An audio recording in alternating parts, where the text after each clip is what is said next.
दोस्तों नमस्कार, जोहार। चलिए जानते हैं झारखंड सूबा की ताजा खबरों को, लेकिन उससे पहले अगर आपने अभी तक इस चैनल को सब्सक्राइब नहीं किया तो सब्सक्राइब कर लें, जिससे कि आपको झारखंड सूबा की ताजा खबर रोजाना मिलती रहे। सबसे पहली खबर, पलामू विधायक आलोक चौरसिया के गांव में फायरिंग। जमीन विवाद को लेकर आपस में उलझे लोग, 3 लोग घायल हुए। बता दें कि पलामू जिले के चैनपुर थाना क्षेत्र के पुरना मझीगावा में जमीन विवाद को लेकर फायरिंग की गई और इस घटना में 3 लोग जख्मी हो गए। भरठुआ बंदूक से गोली चलाई गई और सभी को इलाज के लिए मेदिनी राय मेडिकल कॉलेज एंड हॉस्पिटल में भर्ती किया गया है। जानकारी के मुताबिक पुरना मझीगावा में 7 बजे जमीन के एक मामले में गोतिया परिवार के 2 पक्ष आपस में भिड़ गए। अगली खबर, भाकपा माओवादी नक्सली लातेहार से गिरफ्तार किया गया। गुलशन उरांव पर है 1 लाख का इनाम। बता दें कि भाकपा माओवादी के 1 लाख के इनामी नक्सली को गिरफ्तार करके जेल भेज दिया गया है। गिरफ्तार नक्सली गुलशन उरांव उर्फ फूलचंद उरांव पिता नेहरू उरांव मनिका का रहने वाला है और बताया कि गिरफ्तार नक्सली गोली चलाने में काफी माहिर है और पुलिस के लिए इसे पकड़ना एक बहुत बड़ी सफलता है। अगली खबर, भाजपा के हो चुके हैं एनसीपी वाले कमलेश सिंह। कहा कि सत्तारूढ़ दल के संरक्षण में हो रहा राज्य में घुसपैठ। 11 महीने पहले हेमंत सरकार से समर्थन वापस लिया था। एनसीपी से पलामू के हुसैनाबाद सीट से विधायक कमलेश सिंह ने भाजपा का दामन थाम लिया है। रांची के पार्टी कार्यालय में उन्होंने बीजेपी के चुनाव सह प्रभारी हेमंत बिश्व शर्मा की मौजूदगी में पार्टी की सदस्यता ग्रहण की। इस दौरान उनके बेटे और एनसीपी के राष्ट्रीय प्रवक्ता सूर्य सोनम ने भी सदस्यता ग्रहण की है। बीजेपी में शामिल होते ही कमलेश सिंह ने घुसपैठ को लेकर अपना बयान दिया और कहा कि राज्य में बड़ी संख्या में बांग्लादेशी घुसपैठ हो रहा। यह घुसपैठ सत्तारूढ़ दल के संरक्षण में किया जा रहा। अगली खबर, राज्य के बेड़ों में जंगली भालुओं का आतंक। दौलेचा गांव में वृद्ध को किया घायल, अब तक कई लोगों को पहुंचाया नुकसान। बता दें कि राज्य के लापुंग थाना क्षेत्र के दौलेचा गांव में जंगली भालुओं ने हमला कर एक व्यक्ति को घायल कर दिया, जिसे सामुदायिक स्वास्थ्य केंद्र बेड़ों में प्राथमिक उपचार के बाद रिम्स रांची भेज दिया गया है। हमले में घायल किसान परवल साहू ने बताया कि प्रातः 5 बजे अपने घर से निकलकर शौच के लिए अपने खेत की ओर जा रहे थे। इस दौरान घर के पास ही अचानक 3 जंगली भालू आ धमके, जिसमें 2 छोटा एवं 1 बड़ा भालू था। अगली खबर, राज्य के पश्चिमी सिंहभूम के कंसरा गांव में मूलभूत सुविधाओं का घोर अभाव। पश्चिमी सिंहभूम जिला के कराईकेला थाना के कंसरा गांव में मूलभूत सुविधा को लेकर ग्रामीणों की बैठक आयोजित की गई, जिसमें मुख्य रूप से समाज सेवी डॉक्टर विजय सिंह गागराई उपस्थित थे। बैठक में ग्रामीणों ने बताया कि आजादी के पूर्व से ही कंसरा गांव में गांव के भीतर सड़क का निर्माण नहीं हो पाया, जिससे लोगों को आने जाने में काफी दिक्कतों का सामना करना पड़ता है। अगली खबर, बंद क्वार्टर को चोरों ने बनाया निशाना। टाटा स्टील कर्मचारी के क्वार्टर में लाखों की चोरी। जमशेदपुर के सिद्धगोड़ा थाना क्षेत्र के क्रॉस रोड नंबर 12 स्थित क्वार्टर नंबर L43 में चोरी की एक बड़ी घटना सामने आई। चोरों ने रात बंद पड़े क्वार्टर में घुसकर सारा सामान चुरा लिया और पड़ोसियों ने देखा कि घर का दरवाजा खुला हुआ है, तो उन्होंने राहुल वर्मा को सूचना दी। राहुल, जो अपने परिवार के साथ कांड्रा स्थित अपने घर पर थे, तुरंत लौटकर पहुंचे और देखा कि उनका घर पूरी तरह से बिखरा पड़ा है। अगली खबर, राज्य के गिरिडीह जिले में अवैध शराब चुलाई के खिलाफ चलाया गया अभियान। 400 लीटर तैयार शराब के साथ 120 क्विंटल जावा महुआ जब्त किया गया है। गिरिडीह उत्पाद विभाग की टीम ने दुर्गा पूजा के पूर्व अवैध शराब धुलाई के खिलाफ सघन छापेमारी अभियान चलाया। यह अभियान उत्पाद अधीक्षक के निर्देश पर चलाया गया। इस दौरान उत्पाद विभाग की टीम ने मुफस्सिल थाना क्षेत्र के गडरमा एवं जो भी गाँव में चल रहे अवैध महुआ चुलाई शराब भट्टियों को पुलिस के सहयोग से छापेमारी कर ध्वस्त कर दिया। मौके पर वहां आसपास रखे शराब चुलाई योग्य जावा महुआ को विनष्ट करते हुए सप्लाई हेतु तैयार 400 लीटर शराब को जब्त किया गया है। अगली खबर, धनबाद सांसद ढुलू महतो का प्रेस कॉन्फ्रेंस। धनबाद में कोयला चोरी की सीबीआई जांच के आदेश को सराहा। कहा कि नवरात्रि में माता का आशीर्वाद मुझे मिला है। हाईकोर्ट द्वारा कोयला चोरी मामले में सीबीआई जांच के आदेश के बाद धनबाद सांसद ने प्रेस वार्ता कर खुशी जाहिर करते हुए हाईकोर्ट के फैसले को नवरात्रि में माता का आशीर्वाद बताते हुए जमकर सराहना की और कहा कि अवैध खनन में सैकड़ों मजदूरों की जान गई है। हेमंत सरकार संरक्षण में धनबाद के पूर्व एसएसपी संजीव कुमार के कार्यकाल में धनबाद में लूट की आजादी थी। अवैध कारोबार के खिलाफ आवाज उठाने पर उन्हें भी षड्यंत्र के तहत जेल भेजा गया था। अगली खबर, अबुआ आवास के एवज में घूस लेते हुए मुखिया पति रंगे हाथ धराया। बोकारो में एसीबी की बड़ी कार्रवाई। बेरमो के नवाडी प्रखंड के चपरी पंचायत की मुखिया आरती देवी के पति सुंदर महतो को एसीबी धनबाद की टीम ने रिश्वत लेते हुए रंगे हाथों गिरफ्तार किया है। एसीबी ने सुंदर महतो को नवाडी बैंक ऑफ इंडिया शाखा परिसर से 10,000 रुपए रिश्वत लेते रंगे हाथ गिरफ्तार किया।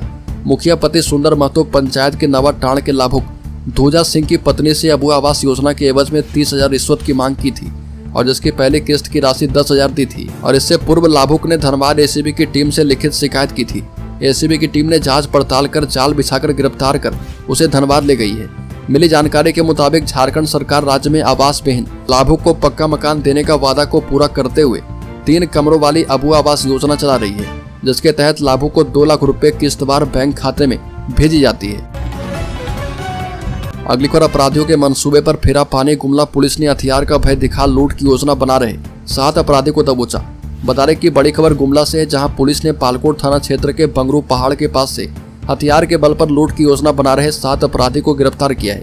मामले में बसिया एसडीपीओ नाजिर अख्तर ने पालकोट थाना परिसर में प्रेस वार्ता कर बताया कि एसपी को गुप्त सूचना मिली थी कि बंगरू पहाड़ के समीप 7 से 8 व्यक्ति हथियार से लैस होकर किसी घटना को अंजाम देने की फिराक में है। बता दें कि गिरफ्तार लोगों में छत्तीसगढ़ गुमला सिमडेगा का अपराधी शामिल है। अगली खबर, आंगनबाड़ी केंद्र में मिला नशे का सामान, 3 सेविकाओं को नोटिस। बता दें कि शहर के आंगनबाड़ी केंद्र में सब कुछ ठीक नहीं है। कहीं सेविका केंद्र ही नहीं खोलती तो कहीं पर केंद्र में ही सामान रखा जा रहा। सोनारी के केंद्र में तो नशे के सामान मिले हैं। यही बजाय कि ऐसे 3 केंद्रों की सेविकाओं से स्पष्टीकरण पूछा गया है। सोनारी के सीधो कान्हू बस्ती स्थित आंगनबाड़ी केंद्र संख्या 2 की जांच में हड़िया दारू का मटका मिला है। दूसरी ओर सोनारी के ही माझी कोली आंगनबाड़ी केंद्र के औचक निरीक्षण में केंद्र बंद पाया गया था। अगली खबर, जामताड़ा विधानसभा से झारखंड मुक्ति मोर्चा प्रत्याशी देने की मांग। बता दें कि बीते 10 वर्षों से जामताड़ा विधानसभा में झारखंड मुक्ति मोर्चा सहते आ रही है और जामताड़ा विधानसभा क्षेत्र से झारखंड मुक्ति मोर्चा प्रत्याशी देने की मांग कार्यकर्ताओं ने की है। बता दें कि कहा गया है कि 2009 में जामताड़ा से झारखंड मुक्ति मोर्चा को जीत मिली थी और यहाँ झारखंड मुक्ति मोर्चा का परंपरागत वोटर है। अगली खबर, लातेहार में वार्ड सदस्यों ने मुखिया के खिलाफ खोला मोर्चा। लातेहार सदर प्रखंड की टेबू पंचायत के वार्ड सदस्य, उप मुखिया एवं पंचायत समिति सदस्य ने मुखिया प्रमीला देवी के खिलाफ मोर्चा खोल दिया है और उपायुक्त उत्कर्ष गुप्ता को एक ज्ञापन सौंपकर मुखिया को उसके पद से हटाने की मांग की। ज्ञापन में उन्होंने कहा कि मुखिया प्रमीला देवी पंचायती राज अधिनियम के तहत काम नहीं कर रही है। मुखिया पति ही पंचायत के सारे कार्य को देखते हैं और मुखिया के द्वारा जनसभा, ग्राम सभा की सूचना तक नहीं दी जाती। मनमाने तरीके से कार्यकारिणी सदस्य को बिना बताए ही योजनाओं का चयन किया जाता है। अगली खबर, लोहरदगा में मैया सम्मान योजना कार्यक्रम 8 को लाभुकों को संबोधित करेगी कल्पना सोरेन। आगामी 8 अक्टूबर को लोहरदगा में मैया सम्मान योजना कार्यक्रम का आयोजन किया जाएगा। इस कार्यक्रम में मुख्यमंत्री हेमंत सोरेन की पत्नी एवं कांडे विधायक कल्पना सोरेन शिरकत करेगी। कल्पना सोरेन मैया योजना के लाभुकों को संबोधित करेगी। इधर कार्यक्रम को लेकर झारखंड मुक्ति मोर्चा और इंडिया गठबंधन के कार्यकर्ताओं में काफी उत्साह देखने को मिल रहा। अगली खबर, थानेदार अपने थाना क्षेत्र में रहे चौकस पूजा में खलल डालने वालों पर कने कार्रवाई। पाकुड़ जिले भर में दुर्गा पूजा की तैयारी जोरों से चल रही है। एक और कलाकार पंडालों को भव्य रूप देने में जुटे हैं, वहीं दूसरी ओर मूर्तिकार मूर्ति को आकर्षक बनाने में जुटे हुए हैं। पुलिस प्रशासन भी सुरक्षा व्यवस्था चुस्त दुरुस्त रखने की तैयारी में जुटा हुआ है और एसडीपीओ कार्यालय में एसडीपीओ डीएन आजाद की अध्यक्षता में मासिक अपराध नियंत्रण गोष्ठी की गई है। इसमें अनुमंडल क्षेत्र के पुलिस पदाधिकारी शामिल हुए और बैठक में मुख्य रूप से दुर्गा पूजा में सुरक्षा व्यवस्था चुस्त दुरुस्त रखने को लेकर विमर्श किया गया। पुलिस पदाधिकारी को अपने अपने क्षेत्र में चौकस रहने की बात कही गई है और पूजा कमेटी के सदस्य से लगातार संपर्क स्थापित कर श्रद्धालुओं को किसी प्रकार की कोई परेशानी न हो, इसका ख्याल रखने का निर्देश दिया गया। अगली खबर, रांची में चेन स्नैचिंग गैंग का खुलासा। पुलिस ने 3 अपराधी और स्वर्ण व्यवसायी को पकड़ा। छिनतई के 3 सोने के चेन बरामद किए गए। बता दें कि राजधानी से बड़ी खबर है, जहां पर पुलिस ने छिनतई गैंग का उद्भेदन करते हुए मामले में 3 अपराधी को गिरफ्तार किया है। पुलिस ने मामले में पिठौरिया के आभूषण व्यवसायी को भी पकड़ा है, जो कि स्नैचिंग किए हुए सोने के आभूषण की खरीद बिक्री किया करता था। हाल के दिनों में राजधानी रांची में अपराधी द्वारा कई छिनतई की घटनाओं को अंजाम दिया गया। दरअसल हाल के दिनों में राजधानी में लगातार चेन स्नैचिंग की घटनाएं हो रही थी और इसको लेकर जोनल आईजी के नेतृत्व में बैठक भी की गई थी और कड़ी कार्रवाई करने के निर्देश दिए गए थे। अगली पर, फूड सेफ्टी इंडेक्स में झारखंड को लगा झटका। ज्यादा अंक मिलने के बावजूद 13 पायदान गिरी रैंक। मिलावटखोरी पर रोक लगाने, उपभोक्ताओं तक सुरक्षित खाद्य पदार्थ की उपलब्धता सुनिश्चित करने एवं इसको लेकर लोगों को जागरूक करने को लेकर हुए प्रयासों की रैंकिंग में झारखंड पिछले वर्ष के मुकाबले 13 पायदान नीचे लुढ़क गया है। भारतीय खाद्य सुरक्षा एवं मानक प्राधिकार द्वारा वर्ष 2022-23 के जारी इंडेक्स में झारखंड 16वें स्थान पर था, जो 2023-24 में लुढ़ककर देश के विभिन्न राज्य एवं केंद्र शासित प्रदेशों में 29वें स्थान पर पहुंच चुका है। यानी झारखंड में अब खाद्य पदार्थों में जमकर मिलावट की जा रही है और झारखंड के उपभोक्ता जागरूक नहीं है।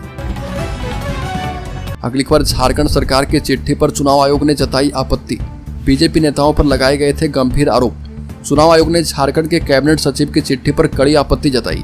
पिछले महीने झारखंड के कैबिनेट सचिव द्वारा चुनाव आयोग को लिखे गए एक पत्र को अवांछित कथा का प्रचार करार दिया और चुनाव आयोग ने यह भी दोहराया कि झारखंड कैडर के IAS अधिकारी मंजूनाथ भजंत्री के खिलाफ कार्रवाई शुरू की जानी चाहिए। उन पर एक भाजपा नेता ने उनके खिलाफ गलत इरादे से मामले दर्ज करने का आरोप लगाया था। चुनाव आयोग ने 30 सितंबर को झारखंड के मुख्य सचिव को लिखे पत्र में ये बातें कही है। अगली खबर, बंगाल और तमिलनाडु के अफसरों ने झारखंड के पुलिस अधिकारी को दी ट्रेनिंग। झारखंड विधानसभा चुनाव 2024 से पहले पश्चिम बंगाल और तमिलनाडु के निर्वाचन पदाधिकारियों ने झारखंड के पुलिस अफसरों को विशेष ट्रेनिंग दी और इस अवसर पर झारखंड के मुख्य निर्वाचन पदाधिकारी के रवि कुमार ने कहा कि चुनाव से जुड़े सभी पुलिस अधिकारियों के लिए इलेक्शन संबंधित ट्रेनिंग जरूरी है। झारखंड के CO के रवि कुमार ने कहा कि स्वच्छ, निष्पक्ष एवं शांतिपूर्ण निर्वाचन से जुड़े सभी स्तर के पुलिस के पदाधिकारी अपनी महती भूमिका निभाते हैं। प्रिजाइडिंग ऑफिसर्स, पोलिंग ऑफिसर्स को निर्वाचन संबंधित ट्रेनिंग दी जाती है। उसी तरह निर्वाचन कार्य से जुड़े पुलिस के हर स्तर के अधिकारी के लिए ट्रेनिंग मैनुअल तैयार किया गया है। अगली खबर, झारखंड के शेयर होल्डर्स इन्वेस्टर्स के लिए बड़ी खबर। सेंसेक्स 808 अंक गिरकर 81,688 के स्तर पर बंद हुआ। ईरान इजरायल में जंग की आशंका के बीच हफ्ते के आखिरी कारोबारी दिन 4 अक्टूबर को सेंसेक्स 808 अंक की गिरावट के साथ 81,688 के स्तर पर बंद हुआ है। निफ्टी में भी 200 अंक की गिरावट दर्ज की गई है और ये 25,049 के स्तर पर बंद हुआ है। शेयर बाजार में बिकवाली से निवेशकों की वेल्थ 5 लाख करोड़ रुपए घट चुकी है।